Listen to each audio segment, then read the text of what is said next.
આજે મળેલી સંકલનની બેઠકમાં કરજણના ધારાસભ્યએ પોતાના મત વિસ્તારના પ્રશ્નોની રજૂઆત દર મહિને મળતી ધારાસભ્ય સાંસદ તેમજ કલેક્ટરના અધ્યક્ષ અને સંકલનની બેઠક આજે જિલ્લા સેવા સદનની કચેરીએ મળી હતી, જેમાં કરજણ વિધાનસભાના ધારાસભ્ય અક્ષર પટેલે પોતાના મત વિસ્તારના પ્રશ્નોની રજૂઆત કરી હતી।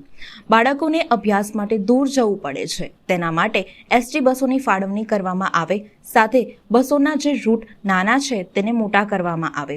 થોડા સમય પહેલા નર્મદા નદીમાં જે પૂર આવ્યું હતું તેના લીધે જે બિલ્ડિંગને નુકસાન થયું હતું તેની સિંચાઈ વિભાગ દ્વારા કામગીરી કરવામાં આવે, સાથે ખેડૂતોને વળતર મળે તે માટે રજૂઆત કરી। સાથે સિંચાઈ વિભાગ દ્વારા નર્મદા કેનાલમાંથી જે ખેડૂતોને પાણી મળે છે તેમાં ગેલ કંપની દ્વારા અવરોધ કરવામાં આવે છે, તેથી તે પરમિશન જલ્દી મળે તે માટે રજૂઆત કરવામાં આવી છે। આજે જિલ્લા સંકલન વડોદરા કલેક્ટરશ્રીના અધ્યક્ષસ્થાને જે બોલાવવામાં આવી તેમાં તમામ ધારાસભ્યશ્રીઓ હાજર હતા અને ધારાસભ્યશ્રીઓ દ્વારા અલગ અલગ એમના પોતપોતાના વિસ્તારની જે રજૂઆત કરવામાં આવી તે અમારા નર્મદા કિનારાના જે યાત્રાધામો છે એને જે નર્મદા પૂરને કારણે જે નુકસાન થયું છે ઘાટો અને બિલ્ડિંગોને એનું તાત્કાલિક ધોરણે સિંચાઈ દ્વારા સર્વે કરી અને એનું રિપેરિંગ કરવામાં આવે। સ્કૂલે જતા તમામ બાળકોને જે બસની સુવિધા જે નાની બસોની જગ્યાએ મોટી બસો કરી અને વધુ પેસેન્જરો જઈ શકે, બાળકો આરામથી બેસી શકે એ માટેની રજૂઆતો કરવામાં આવી છે।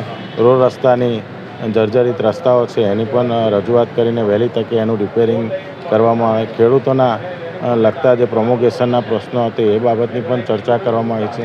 આરોગ્ય વિભાગના જે કંઈ પ્રશ્નો હતા અને પ્રાથમિક શિક્ષણના એ તમામ પ્રશ્નોના આજે રજૂઆત કરી અને એને તાત્કાલિક ધોરણે નિરાકરણ આવે એવી માન્ય કલેક્ટરશ્રીને રજૂઆત કરવામાં આવી છે।